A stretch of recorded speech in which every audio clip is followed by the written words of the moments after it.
This edition of Crop Life Retail Week is brought to you by the Tech Hub Live Conference and Expo, July 20th and 21st at the Iowa Events Center in Des Moines. For full information, visit techhublive.com.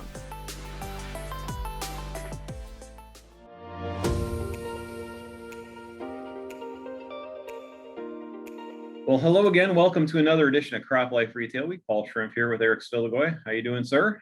I am doing good, my friend. How are you? I see you actually are not in an undisclosed location. You're actually back in the office proper, and I know that we'll all be there in a couple of weeks. But so you're getting a jump on cleaning up the mail that's been piling up in your inbox. So good job. Well, it's a little less than I actually thought. I think people are finally, like hip to the fact that no one's getting any mail at the office right now, and it's all just piling up. So it's much less than I thought. And I've been here a few times, so it's not too great. So it's weird to have a clean whiteboard. I'm used to having like wild scribbles all over the place. And That's right. I remember being in your office many a time talking to you. Like, I don't think there was a square inch of white left on the whiteboard that hadn't been covered in blue, black, green, or red marker. So, yep. Well, an empty whiteboard, you know what that means? An empty mind. So I'll take your word for that. oh God. So yeah, and I'm also in today because my favorite mechanic, Mike Gisando, down the street is working on my car. It's been a mechanical challenge week for me. It's bearings, and bearings that had to be pressed in. So I'm sure as heck not going to do that. Had to give up on that one. But one I did wrestle to the ground this weekend was the toilet. Had a running what they call in the business phantom flushes, where the toilet just keeps every 15 seconds or so more water would come in the tank. It's kept leaking somewhere. It was going inside. Replaced every part in the tank and finally had to give up because nothing worked. It's hard to do that because my dad instructed me, that toilets need to last a lifetime, and if they don't, there's something wrong with you. I had to really get over that. You had some good you had some good visits to the child psychologist. I just know. That and Catholic guilt was all sorts of problems for me. But anyway, I went down to Lowe's, got a new toilet, and I dropped it on. I put that thing in about 40 minutes, and I hit the right wax ring on the first try, and it's tooling along now. And it's nice to be able to forget that that's a problem, because when it's a problem, it's like a toothache. It just constantly reminds you that it's a problem, and your wife constantly reminds you it's a problem. So if you have one of those, yeah, I could see where that'd be a problem. Be a major problem. So enough about that. So what's going on in the rest of the world while I was wrestling plumbing problems? Well, Paul, I don't know if that's not really didn't give me a good segue. So I guess I'll just dive right into what news we had. As we've kind of discussed here in the last couple of videos, we have had some issues out in the marketplace when it comes to supply and demand. Folks are kind of hinting to us that the ag retail level, there are certain products that are a little hard to find these days. So I actually got a note from an ag retailer about a week ago, and they'll remain nameless. We don't want to put anyone on the spot, but they actually sent out a note to all their customers that I got a copy of that said, hey, we've got plenty of Roundup and glyphosate, so come and get your product from us. Well, lo and behold, Monday of this week, I got an email from the same retailer to its customer base saying, we're sold out. We had an ample supply, but we are now sold out. So if you need to be applying, Roundup or glyphosate in your field, please contact us about finding an alternative solution product. So again, Paul, I guess, and I'm curious if our viewers are out there. If you want to drop us a line, let us know if you're experiencing the same thing at the ag retail level in your areas as well. But this was an ag retailer in the heartland, and apparently one email saying we got ample supply turned into a week later we're sold out. So supply and demand in action. Yeah, ongoing COVID problems all across the globe, and it gives you a sense of how deeply global the crop protection market is, in case you weren't aware. And I think most people kind of knew, but logistical problems, the manufacturing problems that came with all of the delays, all of the shutdowns. It's going to take a while to catch up. This is just going to be a very difficult season, and I've heard that a few times as well, where people ran a little short, made a few phone calls, and found that there was none to be had. I mean, it's sort of like us trying to get rental cars now, or flights, or anything. It's going to take a while for the markets to all catch up and meet the increasing demand as things kind of get more normal here in the States. It's crazy. Yeah, I know myself. I was recently, because people are starting to make inquiries about my time for the availability to make in-person trips here in July and August. And I know a couple of them I've checked out the availability of airlines and flights to where these events are being held. And I have to say, either there are no flights available on those dates, or the price is more than it would cost me to fly to Europe, which basically will put the kibosh on that trip, because I can probably handle a Zoom call a lot more cost effectively. So, yep, can't wait for that to catch up. But anyway, what else we have, sir? What else we have? Well, there's a story that was running in the on Crop Life's e-news this week, talking about the top 10 stories in 2021. So I would encourage you to check that out. It was an interesting read, that one. But, one of the things I know we've talked about recently, Paul, is carbon credits. Everybody is talking about carbon credits in agriculture these days. It's the new topic, hot du jour, if you will. So actually, I did a story not too many weeks ago looking at the whole carbon credit issue at the ag retail level. And I talked to several large ag retailers, including Wilbur Ellis and CHS and Simplot, to kind of get their take on the whole carbon credit situation. But, and if you can check that story out on our website if you want to read it for yourself. But one of the things I did in there is I put a poll, Paul, as I tend to do in all the stories I write for our online e-newsletter. And we had over 150 people respond to the poll. I basically asked what kind of a role ag retailers will ultimately end up playing with carbon credits. And as you might imagine, the numbers were kind of across the board. 7% said they saw no role for ag retailers. 22% said they saw a small role for ag retailers. 31% said they saw a big role for ag retailers in carbon credits.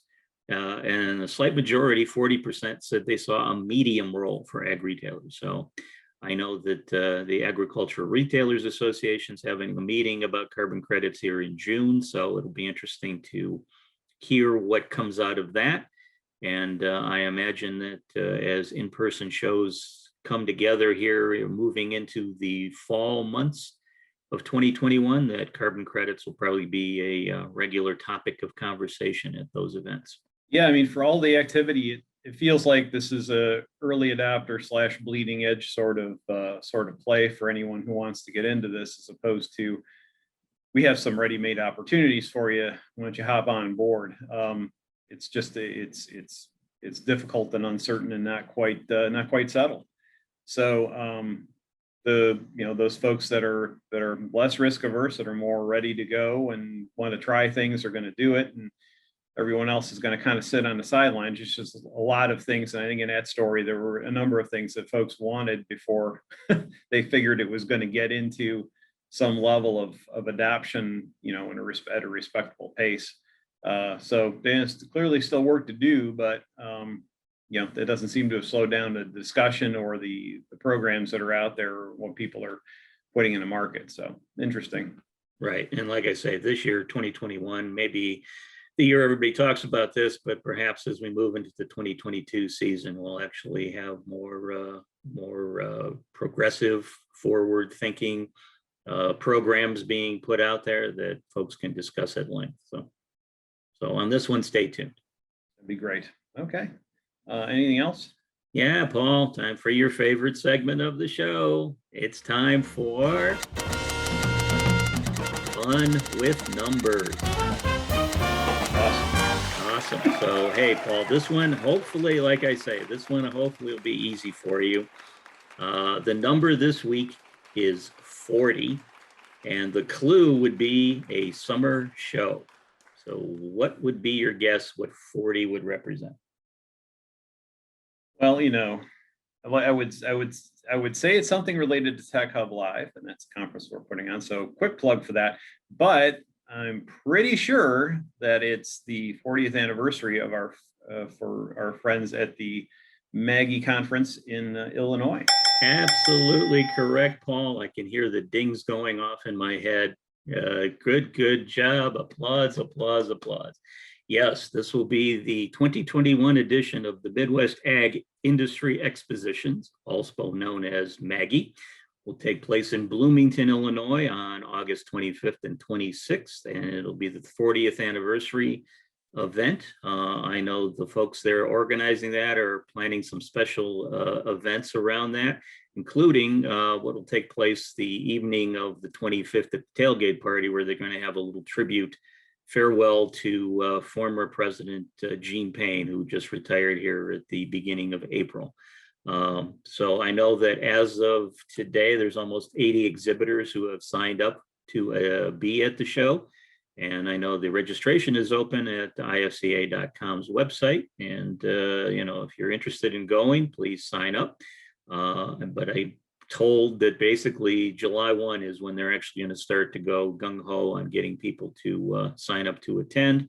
So you still have a couple of weeks, but just getting an early plug out to our friends at Maggie. It'll be so nice to actually see a lot of people out in person without masks in an environment where they'll be surrounded by lots of loving ag retail oriented equipment and good food, of course.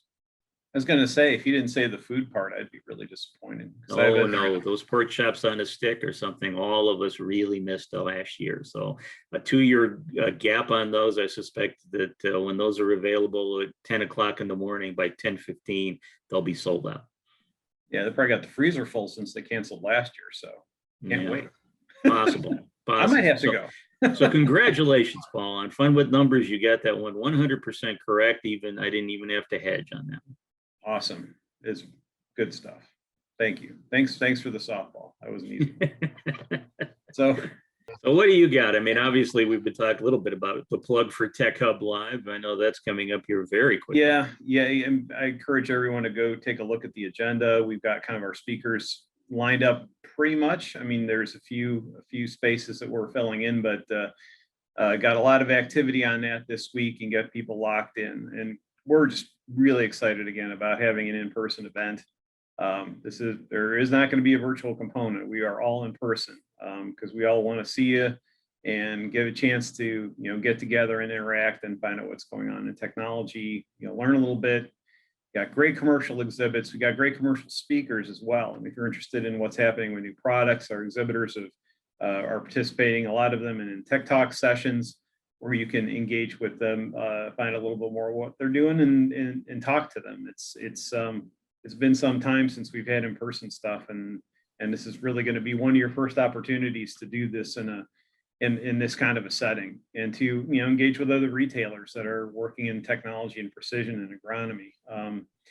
I can't express enough how excited we are. And Des Moines as a city has been really welcoming.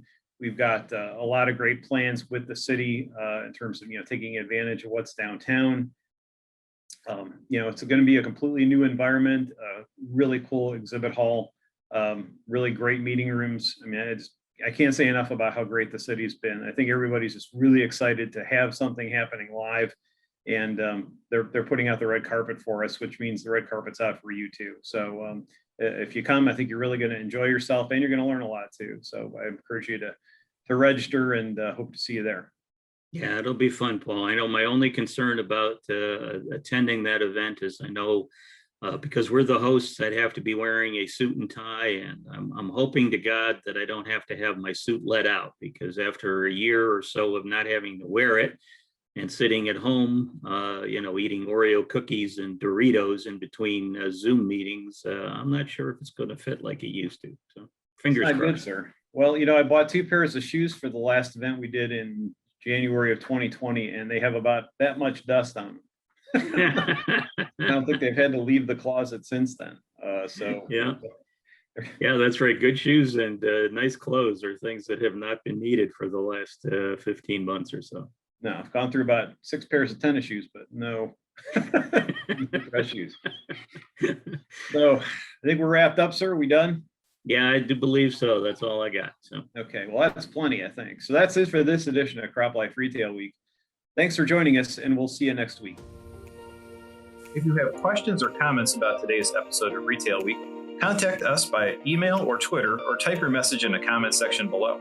Your feedback is important to us. We'll try our best to address your thoughts in next week's episode. And be sure to subscribe to our YouTube channel.